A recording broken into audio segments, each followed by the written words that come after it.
O Falando Nisso de hoje tenta responder a pergunta da Renata Lia sobre a clínica difícil ou a clínica refratária, né?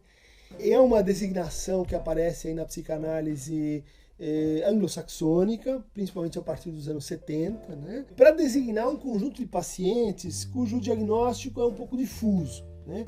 Não se sabe exatamente se a gente chama esses pacientes de pacientes borderline ou de pacientes que estão num estado limite, né, como diziam os franceses, ou se eles estão mal preparados ou que não conseguem usufruir exatamente do setting, né, da situação de tratamento psicanalítico, né?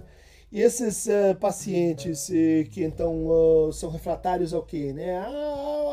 Ao procedimento clássico, né? A expectativa de que o paciente vai reatualizar os seus conflitos com o psicanalista, um processo chamado de transferência, e uma vez reatualizados, eles podem ser assim tratados, interpretados, de tal maneira que o sujeito vai gradativamente adquirindo uma intelecção e uma autonomia maior sobre aquilo que antes o dominava.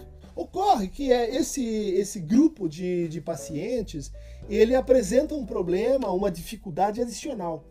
Ou seja, na constituição da transferência, nesse momento assim em que o paciente nos procura e em que a gente espera que ele vai assim se abrir, que ele vai desenvolver uma relação de confiança, de empatia, que torna possível o tratamento, o que acontece? Uma espécie de tematização da própria relação. Isso torna o tratamento mais difícil, porque em vez da transferência se fazer como um pano de fundo, como algo que de quando em quando invade e toma o primeiro plano do tratamento, isso passa a ser o cotidiano do tratamento.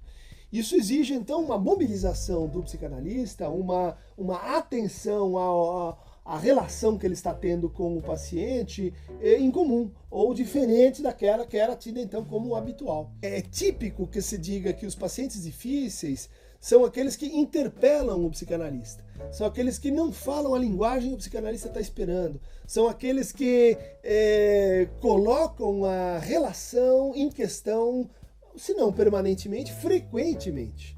Isso exige uma atitude de presença mais aguda, de intervenção mais aguda, de diálogo mais constante, a qual o psicanalista, no seu sentido ou na sua formação mais clássica, não estava muito acostumado. Tipicamente se descreve o paciente borderline como alguém que sofre violentamente com uma espécie de dependência, de apelo radical, de desvelamento da intimidade que acontece assim logo nas primeiras sessões, que precisa muito de você, precisa muito do analista, mas que ao mesmo tempo, quando esse laço é constituído, quando esse laço é oferecido, surge uma espécie assim de raiva, de ódio, de violência contra o próprio laço, né? Então, sinteticamente, te odeio porque te amo e te amo porque te odeio. Isso cria uma turbulência permanente e que para alguns é considerado assim um caso difícil, né? Um caso que então vai romper e problematizar as questões de contrato ou de setting, né? Quer dizer, pagamento, frequência, tipo de fala, o que se diz, o que não se diz, né? Exigindo uma espécie de recontextualização permanente por parte do psicanalista. Há alguns autores com os quais eu simpatizo que dizem assim que o paciente borderline, no fundo, ele seria um próprio modelo para a escuta do psicanalista. O bom psicanalista é o psicanalista borderline, é o psicanalista que conseguiu atravessar essa capacidade de radical de fazer intimidade com o outro e de fazer separação e distância com o outro. Ou seja, os pacientes difíceis são também aqueles que ensinam mais a gente, que exigem mais da gente, que são os menos conformados, que são os mais inquietos. E acho que uma boa clínica não é feita sem esses chamados, então, que quero aqui agradecer, pacientes difíceis. Bem-vindos!